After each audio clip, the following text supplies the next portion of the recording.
Bonjour tout le monde, aujourd'hui je vous propose un petit exercice de géométrie dans l'espace. Voilà, c'est de la géométrie vectorielle, pour l'instant il n'y a pas de coordonnées. Ce qu'il faut savoir, donc il faut savoir exprimer un vecteur comme combinaison linéaire d'autres, il faut savoir appliquer la relation de Schall bien sûr, et étudier la position relative d'une droite et d'un plan, c'est-à-dire, donc pour qu'une droite soit parallèle à un plan, il faut que un vecteur directeur de la droite et un couple de vecteurs directeurs du plan soient coplanaires. Voilà. C'est-à-dire qu'on puisse exprimer un des trois vecteurs comme combinaison linéaire des deux autres.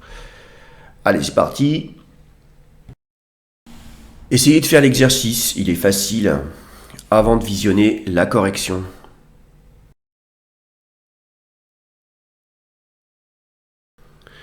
Alors, moi j'ai un logiciel, c'est plus pratique. Et puis vous verrez mieux surtout. Donc ABCD, EFGH est un cube. Donc voilà mon cube. Alors je vais placer mon point L tel que HL soit égal à 1 quart du vecteur HG. Voilà, j'espère que vous voyez bien. Le point J tel que AJ soit égal à 1 tiers de AE. Le point K tel que DK soit égal à 1 huitième de DC. Donc du coup il va être très proche du point D. Voilà. Et enfin, le point I, le milieu de AD, il est là. Voilà, n'hésitez pas à me faire savoir si vous avez des soucis sur la construction de cette figure.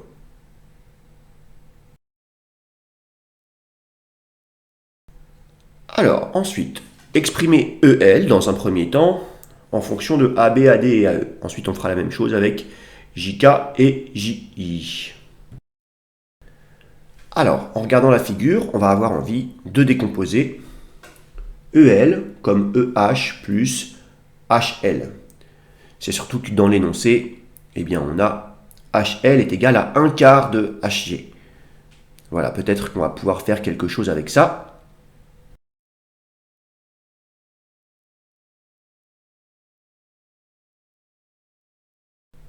C'est toujours pratique de travailler dans un cube parce qu'on peut remplacer plein de choses. Comme je dois exprimer EL en fonction de AB, AD, AE, j'hésite pas à remplacer EH par AD parce que ces deux vecteurs sont égaux bien sûr. Voilà, de la même manière, on a HG égale AB, donc vecteur HG égale vecteur AB. Et c'est fini, on a exprimé EL en fonction de AD, AB et AE. EL est égal à AD plus 1 quart de AB plus 0 AE si vous voulez absolument mettre du AE. Même chose avec JK, donc exprimer JK en fonction de AB, AD et AE. Donc comment partir? C'est simple, il faut regarder la figure et puis regarder aussi l'énoncé, comment sont exprimés, comment sont définis les points J et les points K dans l'énoncé. Tels que sont définis les points J et K, on a envie d'écrire que JK c'est JA plus AD plus DK. Voilà, on utilise deux fois la relation de Schall. Maintenant, on peut remplacer. AJ est égal à 1 tiers de AE, donc JA est égal à moins 1 tiers de AE. Attention, je rappelle, AJ est égal à moins JA. AD, ça j'y touche pas, je laisse AD. Et DK est égal à 1 huitième de DC, je remplace simplement. Il ne reste plus qu'une chose à faire, remplacer DC par AB, puisque comme ABCD, EFGH est un cube, on a l'égalité vectorielle, bien sûr. C'est fini pour JK.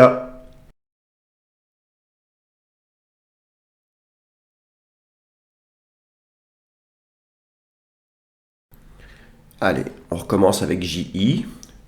Commencez, j'espère, à comprendre comment on procède.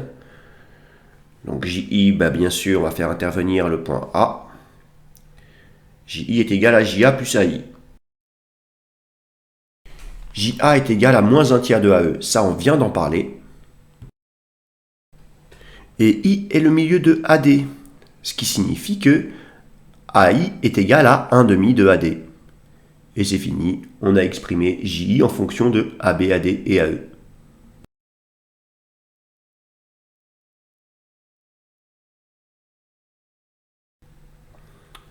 Démontrer que vecteur EL est égal à 2 fois le vecteur JK moins 2 fois le vecteur JI. Ici, on va avoir envie de se servir de ce qu'on vient de faire. Donc, si je reprends juste un petit peu au-dessus le vecteur JK que je multiplie par 2, auquel je soustrais le vecteur JI que je vais multiplier par 2 également. Qu'est-ce que j'obtiens?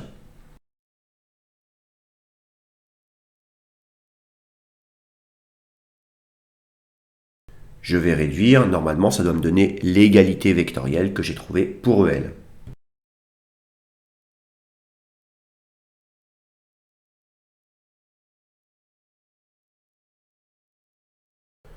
Moi je trouve AD plus 1/4 de AB, et quand on regarde un petit peu au-dessus, EL, on avait bien trouvé vecteur AD plus 1/4 du vecteur AB.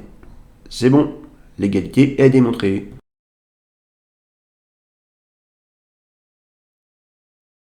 On déduit la position relative de la droite EL par rapport au plan IJK. On vient de dire que le vecteur EL pouvait s'exprimer comme une combinaison linéaire des vecteurs JK et JI. Soit dit en passant, les vecteurs JK et JI sont non collinéaires, et donc, eh bien, ils forment un couple de vecteurs directeurs du plan IJK.